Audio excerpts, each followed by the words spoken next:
इस समय चिकित्सा क्षेत्र सबसे ज्यादा मानसिक तनाव से गुजर रहा है। इसके बावजूद कोरोना संक्रमितों और इससे प्रभावित मरीजों का उपचार डॉक्टर दिन रात कर रहे हैं। लोकसभा टीवी पर आइए एक्सपर्ट व्यू के जरिए समझते हैं कि कोरोना संक्रमण के दौरान अपने दिल और दिमाग के साथ पूरे शरीर को किस तरह स्वस्थ बनाए रखें। शहर के वरिष्ठ हृदय और मधुमेह रोग विशेषज्ञ डॉक्टर प्रवीण काल्विट से मिलते हैं।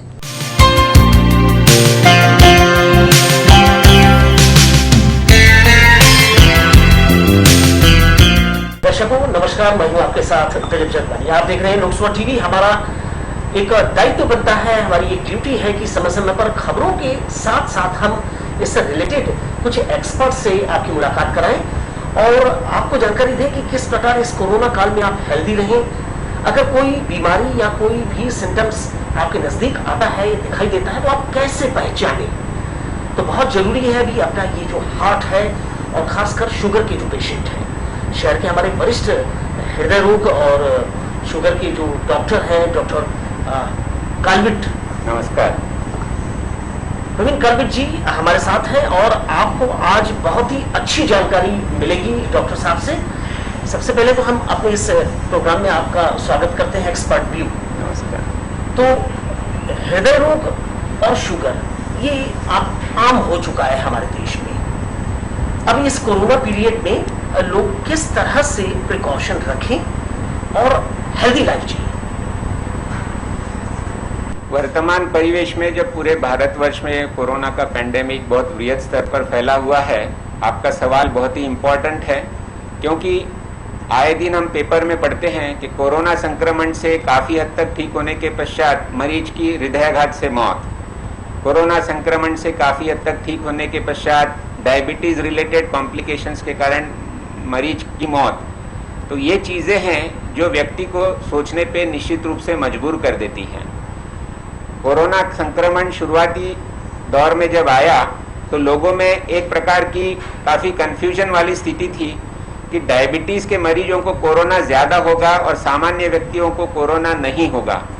इस भ्रम पे हमने पहले ही प्रकाश डाल के उनको कह दिया था कि सामान्य व्यक्ति और मधुमेह का व्यक्ति कोरोना होने के लिए इक्वली ससेप्टिबल है, पर अगर किसी मधुमेह ग्रसित व्यक्ति को कोरोना का संक्रमण हो जाता है तो उसमें कॉम्प्लिकेशंस होने की संभावना बहुत तेजी से बढ़ती है और उसके कारण वो काल कलवित हो सकता है। इसलिए मेरा आप सभी से निवेदन है कि खुद का बचाव करने के लिए शुगर की संबंधित दवाइयों का सेवन जितना अत्यावश्यक है, उसी तरह से नियमित तरीके से शुगर की डोजेस की मॉनिटरिंग करना, शुगर का जांच करना, ये भी उस ट्रीटमेंट का बहुत अमूलचूल अंग है, एक इम्पॉर्टेंट अंग है। मैं आपको बताना चाहता हूं कि संक्रमण, किसी भी प्रकार का संक्रमण शरीर में जब हो जाता है तो इस संक्रमण की स्थिति में शरीर में शुगर की मात्रा बेतरतीब बढ़ने लगती है। ये प्रकृति का नियम है।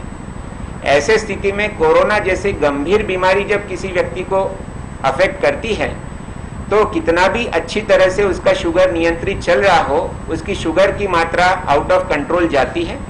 कुछ हद तक संक्रमण का इसके लिए दोष है। कुछ हद तक जो दवाइयां इस तरह के संक्रमण के इलाज के लिए उपयोग करते हैं, खासकर कॉर्टिकोस्टेरॉइड्स, एंटीवायरल दवाइयां, ये भी व्यक्ति की शुगर की दवाइयों की आवश्यकता 2 गुनी 3 गुनी बढ़ा देता है और इन व्यक्तियों को शुगर संबंधित तकलीफ होने की संभावना को बहुत ज्यादा बढ़ा देता है। एक बात यहाँ पर आती है कि शुगर पेशेंट और हार्ट पेशेंट नियमित रूप से मेडिसिन लेते हैं। इस दौरान अगर कोरोना इफेक्ट होता है या घर में कोई संक्रमित होता है तो ऐसे मरीज किस तरह का प्रिकॉशन रख सकते हैं, दवाइयां किस तरह से लें? दवाइयों में तो उनको रेगुलर हर व्यक्ति के पास जो डायबिटीज से ग्रसित है अपना ग्लूकोमीटर रहता है। 2 दिन के आड़ में अपनी शुगर की नियमित रूप से जांच करें।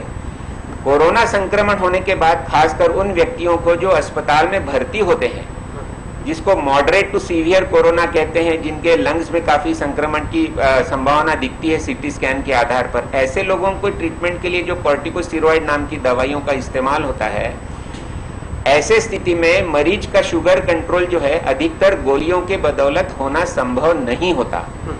इसके लिए जो भी चिकित्सक अपने अस्पताल में ऐसे मरीजों का ट्रीटमेंट कर रहा है, उनके लिए आवश्यक है कि इन व्यक्तियों की ओरल मेडिसिन को बंद करके तात्कालिक रूप में इंसुलिन का सहारा लें राउंड द क्लॉक यानी 4 या 6 या 8 घंटे के अंतराल में शुगर की निश्चित रूप से जांच करके उनकी शुगर को नियंत्रित करने के लिए प्रभावी डोज इंसुलिन का उनको दें और उनकी शुगर एक निश्चित दायरे में रखें। जितने सारे कोरोना के कॉम्प्लिकेशंस हैं, उस कॉम्प्लिकेशंस को और बढ़ने में बढ़ी हुई शुगर बहुत बुरी तरह से योगदान देती है। रोजाना अगर हम सोने का वक्त छोड़ दें, जितने देर हम जागते हैं 12-14 घंटे, तो एक व्यक्ति को एक दिन में कितनी लगभग ऑक्सीजन, कितनी लीटर सामान्य तौर पर चाहिए फ्रेश? मेडिकल शास्त्र में कहा गया है कि एक व्यक्ति एक दिन में 1 किलो ऑक्सीजन कंज्यूम करता है। जो हम हवा सामान्य रूप में सूंघते हैं, उस हवा में ऑक्सीजन का परसेंटेज, विभिन्न गैसेस रहते हैं हवा में, आप जानते हैं, उन गैसेस में से ऑक्सीजन का कॉन्सेंट्रेशन अगर हमने देखा तो 20% ऑक्सीजन हमारा रूम एटमॉस्फेयर की हवा में रहता है। अगर आपको ऑक्सीजन की कमी महसूस होती है तो आपको नाक में से ऑक्सीजन दिया जाता है, इस उद्देश्य से कि ऑक्सीजन की मात्रा जो 20% वातावरण के हवा में है, उसके बदले में आपको 30%, 40%, 50%, 60% धीरे धीरे उसकी मात्रा बढ़ाए, ताकि आपके शरीर की ऑक्सीजन की कमी को पूरा किया जा सके। और कोरोना संक्रमण में आपने देखा है जो आपाधापी मची है, ऑक्सीजन की कमी। प्रकृति में भरपूर ऑक्सीजन है, आप बाहर जाओ, लंबी सांस लो, आपको ऑक्सीजन की कमी नहीं। मुद्दा यह है कि जो ऑक्सीजन आप हवा से लेते हैं वो आपके फेफड़े में, आपके खून के माध्यम से आप तक नहीं पहुंच पाता। ये बीमारी होती है कोरोना काल में। इसलिए ऑक्सीजन की आपाधापी में मचने से पहले अगर कोरोना संक्रमण आपको जैसे ही पता चलता है तो कुछ एक्सरसाइजेस, श्वास की, लंग्स की एक्सरसाइजेस आप करते हैं, जिसमें डीप ब्रीदिंग एक्सरसाइज, और बहुत बार अभी आपने टीवी के माध्यम से देखा है कि प्रोन वेंटिलेशन, मतलब उल्टे मुंह सोना, पेट के बल पे सो के आप लंबी लंबी सांस खींचो। अगर आप ऐसा करते हो तो एक सामान्य वेंटिलेटर द्वारा जितना ऑक्सीजन आपको प्रदान किया जा सकता है, उससे 1.5 गुना ऑक्सीजन सामान्य हवा सूंघने से आपको मिल सकता है। डॉक्टर प्रवीण कानविट जी, आपका बहुत बहुत धन्यवाद। हमारे दर्शकों के लिए आपने बहुत ही अच्छी जानकारी उनको दी है और वह हमें पूरा यकीन है कि वो सबको अमल में लाएंगे और हेल्दी जीवन अपनाएंगे। कोरोना संक्रमण में व्यक्ति के शरीर में खून के थक्के बनने की प्रक्रिया में बहुत ज्यादा तेजी आ जाती है। आपने सुना होगा कि जैसे ही मरीज अस्पताल के आईसीयू में भर्ती होता है, उसको ऑक्सीजन के संग संग हाई मात्रा में कॉर्टिकोस्टेरॉइड नाम की दवाई दी जाती है।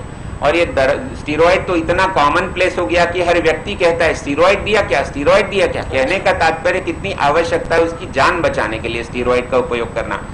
उसी तरह से खून पतला करने के लिए लो मॉलिक्यूलर वेट हिपेरिन के इंजेक्शन हो या खून पतला करने की दवाइयां भी देना अविलंब शुरू करना अत्यंत आवश्यक है।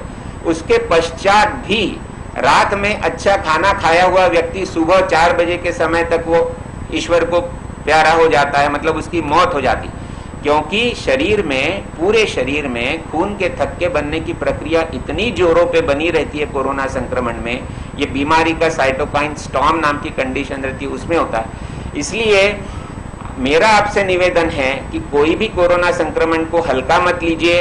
आप हृदय रोगी हो, मधुमेह के पेशेंट हो, डायबिटीज के पेशेंट हो या दीगर कोई बीमारी के पेशेंट हो, जो दवाइयों का सेवन आपको अपने डॉक्टर साहब ने नियमित रूप से करने के लिए कहा है, उसको अविलंब ले और समय समय पे डॉक्टर के संपर्क में आके खून पतला करने की दवाई की जो डोज है, जिसको डी डायमर जांच के द्वारा आप मॉनिटर कर सकते हैं, उसका डोज व्यवस्थित रूप से एडजस्ट करिए, ताकि किसी भी समय आप कोरोना से उबरने के बाद भी 3 हफ्ते 4 हफ्ते के समय तक दोबारा खून का क्लॉटिंग होके आपको हृदयाघात या पैरालिसिस का दौर ना हो और आप स्वस्थ जीवन जिए। इसको ध्यान देना अत्यंत आवश्यक है। ये जानकारी थी आपके लिए। हमारी जो टीम की कोशिश रहती है कि हम एक्सपर्ट्स के द्वारा आप तक बहुत सामान्य और बहुत ही जरूरी जानकारियां आप तक पहुंचाएं। एक नए चिकित्सक, नए डॉक्टर से नई जानकारी के साथ आपसे फिर से मुलाकात होगी। फिलहाल इस एक्सपर्ट व्यू कार्यक्रम से हमें दीजिए विदा। कैमरामैन जय साहू के साथ दिलीप जगवानी और आप देखते रहिए लोकसभा।